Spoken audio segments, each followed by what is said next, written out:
Dans les cartes mères milieu de gamme, il y a un modèle qui a tendance à se démarquer à chaque génération, et ce modèle c'est le Tomahawk de chez MSI. Et cette année, avec la Z790 Tomahawk Max, est-ce qu'il est aussi bon que d'habitude? C'est ce qu'on va essayer de découvrir avec cette vidéo.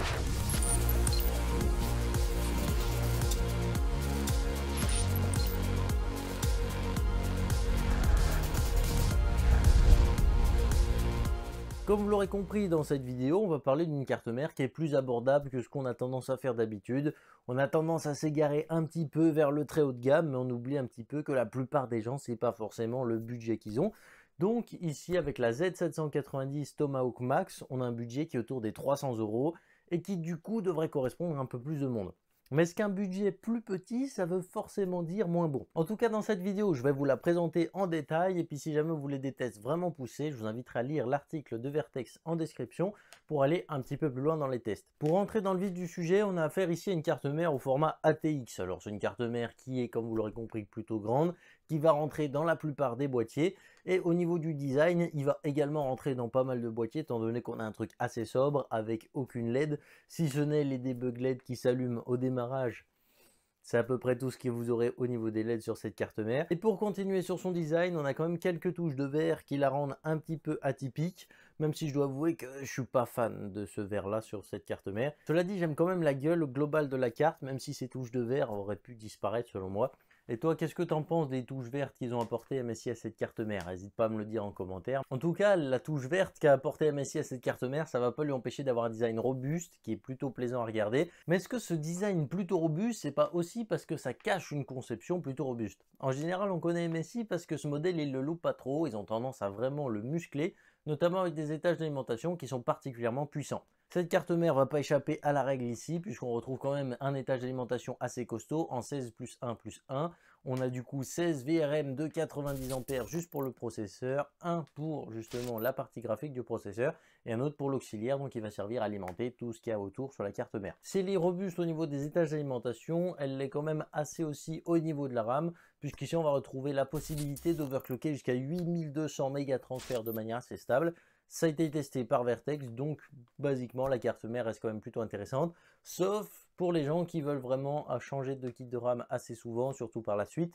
Quand les kits de DDR5 seront bien plus performants, il faut savoir que cette carte mère sera assez vite limitée, parce que là on est au début de la DDR5, donc les fréquences restent assez limitées entre guillemets, mais plus tard, on peut être amené à avoir des kits qui seront largement au-dessus des 8200 mégatransferts ici, donc ça peut être un point négatif sur le futur proof de cette carte mère si elle ne supporte pas les kits qui arriveront par la suite. Et si vous n'êtes pas un utilisateur extrême qui va aller chercher l'overclocking de tous ces composants, qu'est-ce que cette carte mère peut finalement vous apporter?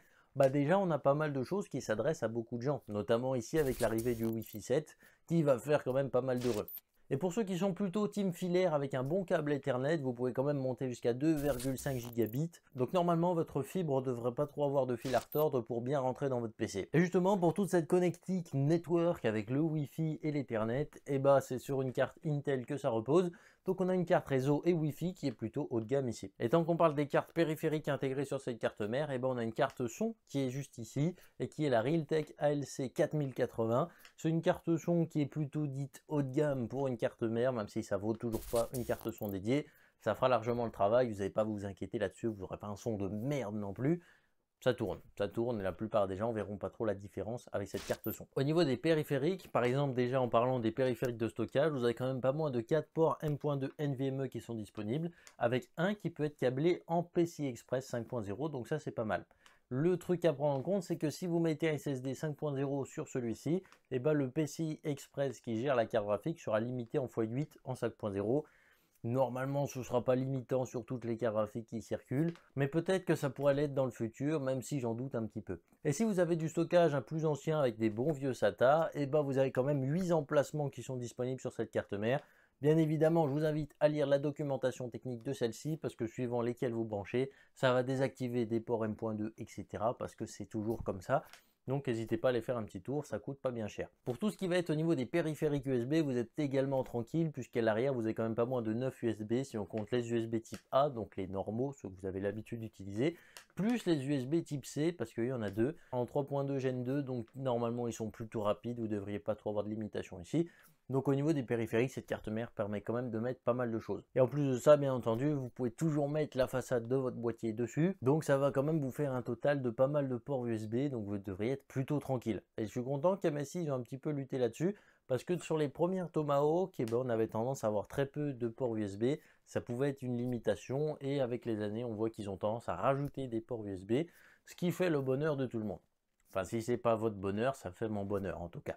Et en cas de pépin, cette carte mère, qu'est-ce qu'elle vous dit? Bah, vous avez quand même le statut LED, donc ça va vous permettre de voir qu'est-ce qui déconne au démarrage si jamais vous avez un problème. Si jamais ça se passe toujours mal malgré vos interventions, sur la Yoshi, vous avez un flash BIOS et un reset BIOS, donc comme ça vous pouvez remettre à zéro le BIOS ou tout simplement en mettre un nouveau si ça n'a toujours pas réglé votre problème. Et si malgré tout ça, la carte mère ne vous a pas permis de régler votre problème, je vous invite à contacter votre service dépannage parce que là c'est pas normal si le PC ne démarre pas. Maintenant qu'on en sait plus sur cette carte mère, c'est l'heure de conclure. MSI a quand même sorti une carte mère qui est plutôt sympathique, qui n'est pas trop orientée au niveau des overclockers, puisque comme on l'a vu, elle n'a pas vraiment énormément d'options d'overclocking, surtout si on doit comparer à toutes les Aorus et notamment la Tachyon, qu'on a déjà vu sur cette chaîne, donc si jamais ça t'intéresse, je te mets la vidéo là-haut. Donc on voit qu'on n'a pas affaire à une carte mère qui est vraiment dédiée à l'overclocking. Cela dit, c'est quand même une carte mère qui est vouée à être pour des utilisateurs plus basiques, notamment des gamers la plupart du temps.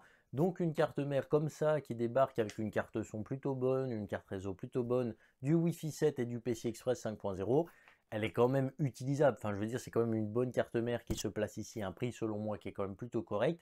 Donc oui, pour les overclockers, peut-être que ce sera plus une médaille d'argent, comme l'a dit Vertex. Moi de mon côté, si je devais émettre un avis, je dirais que c'est certainement la meilleure carte mère pour des gens normaux, donc des gens qui vont pas aller faire de l'overclocking, qui veulent pas des trucs trop poussés avec leur ordinateur. C'est certainement la meilleure carte mère multimédia que vous aurez à ce prix-là. Maintenant, c'est vrai que si vous voulez vraiment aller chercher le meilleur possible de votre PC et aller faire de l'overclocking très poussé, c'est clairement pas la meilleure carte mère que vous pouvez vous offrir, et il vaudra mieux partir sur une Aorus Elite qui fera largement mieux le travail. Pour moi, si vous êtes un utilisateur qui ne souhaite pas faire des trucs très avancés avec son PC et que vous voulez juste qu'il marche avec les fonctionnalités qui sont intégrées dessus, c'est certainement l'une des meilleures cartes mères que vous pouvez avoir à l'heure actuelle à ce niveau de prix, et ce sera certainement même une médaille d'or pour moi ici pour cette carte mère. Maintenant, comme je vous ai dit, je ne remets pas en cause le jugement de Vertex, qui lui a déterminé que le fait qu'elle ne soit pas future-proof, ça a fait quand même un gros point rouge ici. Moi, je suis plutôt partisan du fait que des gens qui changent leur kit de RAM après, il n'y en a quand même pas tant que ça. En général, les gens ont tendance à monter leur PC, et puis après, ils ne le touchent plus pendant des années, jusqu'à qu'ils changent l'intégralité du PC. Donc moi, je vois pas trop ça comme un point rouge, étant donné que la plupart d'entre vous, même si c'est bon à savoir, ne changera pas la RAM. Sur ce, j'espère que cette vidéo de présentation de cette carte mère vous aura plu. Si c'est le cas, n'hésitez pas à mettre le petit pouce RGB, à vous abonner si ce n'est pas encore fait. On se retrouve très bientôt pour une prochaine vidéo. À la prochaine.